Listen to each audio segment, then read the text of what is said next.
Hello student, good morning all of you. Student, welcome to my channel. My channel is something new channel. Student, आज हम 11th class को geography पढ़ाएंगे और बच्चों हमारा topic होगा सोयल। बच्चों इम्पोर्टेंट टॉपिक है हमारा ये। तो बच्चों ये चैप्टर बहुत ही इम्पोर्टेंट है, इसलिए आप इसे अच्छी तरीके से समझेंगे। बच्चों सबसे पहले आप देखिए सोयल। सबसे पहले हम आपको बताएंगे सोयल क्या है, व्हाट इज सोयल। बच्चों सोयल हमारी पृथ्वी की ऊपरी परत, एक पतली परत है जिस पर हम खेती करते हैं, जिस पर हम रहते हैं, जिस पर हम अन्य कार्यों को करते हैं। देखिए, soil is thin layer of the earth surface. एक बार फिर देखेंगे, soil is thin layer of the earth surface, यानी हमारी पृथ्वी की जो धरातल है उसकी एक पतली परत है जिसको हम सोयल कहते हैं। बच्चों soil is most important and renewable natural resource.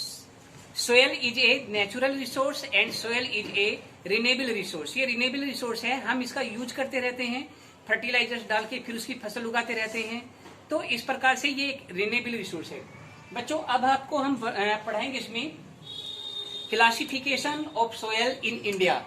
Bharat में मिट्टी का वर्गीकरण या कितने प्रकार की मिट्टी पाई जाती है। First alloy wheel soil. बच्चों एलोवेल सोयल को हम दोमट मिट्टी कहते हैं और इसे सेडी सोयल के नाम से भी जानते हैं। Alluvial soil is very fertile soil. ये बहुत ही उपजाऊ मिट्टी होती है क्योंकि ये मिट्टी नदियों के द्वारा बहाकर लाए गए जो अवसाद होते हैं, सोयल होते हैं, उनके जमने से बनती है। अर्थात ये सॉफ्ट भी होती है और बच्चों इसके साथ साथ फर्टाइल सोयल होती है। बच्चों ये मिट्टी आप देखेंगे, ये एलुवियल सोयल और ये भारत का मानचित्र है। ये गंगा यमुना का प्लेन है बच्चों, और ये सुंदरवन डेल्टा है। ये डेल्टाई भागों में और बच्चों उपजाऊ मैदान में एलुवियल सोयल पाई जाती है।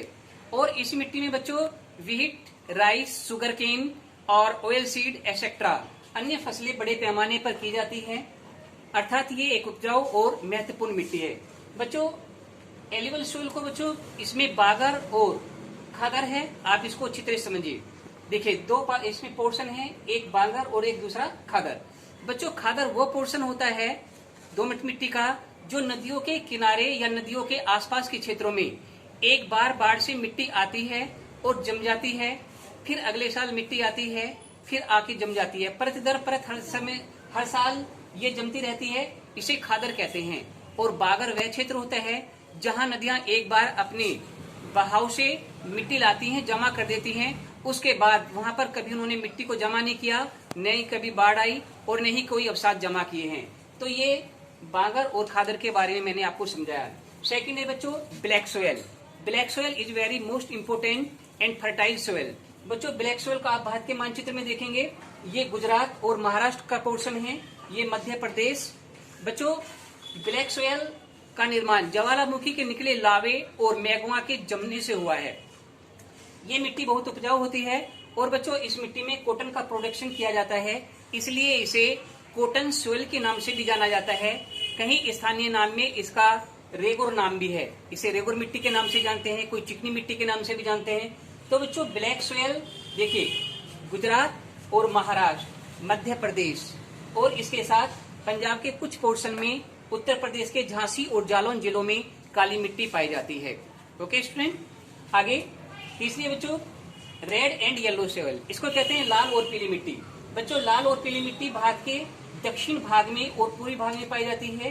देखिए ये पोर्शन जहां पर झारखंड और इसके साथ उड़ीसा स्टेट है, यहाँ पर ये मिट्टी पाई जाती है। इसके साथ यहाँ पर ये मिट्टी पाई जाती है, छत्तीसगढ़ में भी ये मिट्टी पाई जाती है। इसके बाद है बच्चों लेटराइट मिट्टी।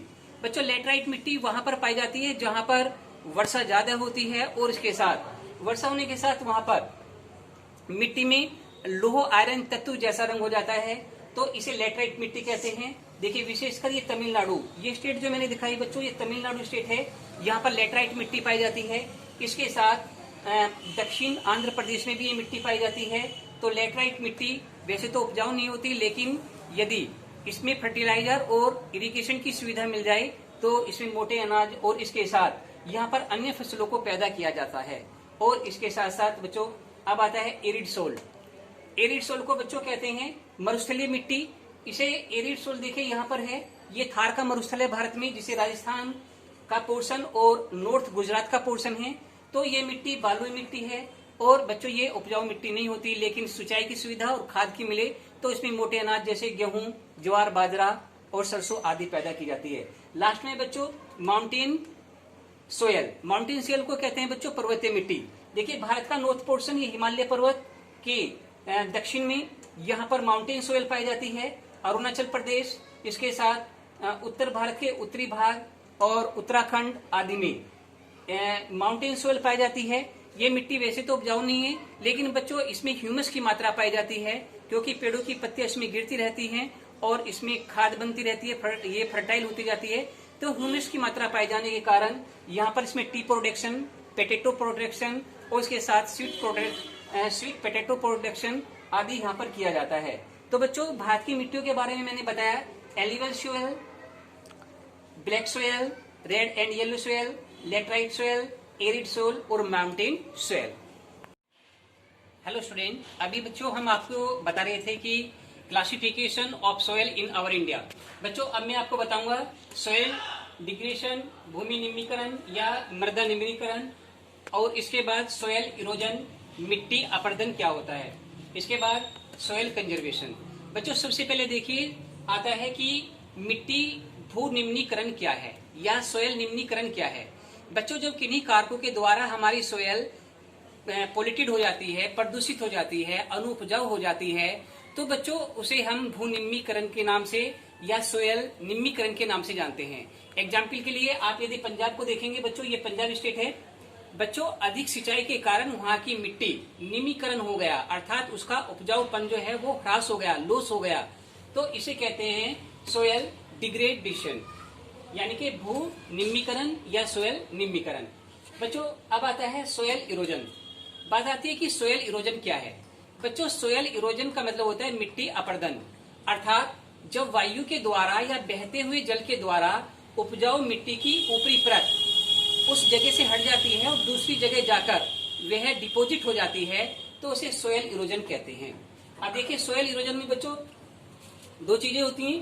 पहला है इसमें सोयल इरोजन में ट्रांसफर यानी मिट्टी स्थानांतरित होती है, और दूसरा है इसमें डिपोजिट, कहीं दूसरी जगह जाकर वो डिपोजिट हो जाती है, जमा हो जाती है, तो इसे कहते हैं बच्चों मिट्टी अपरदन।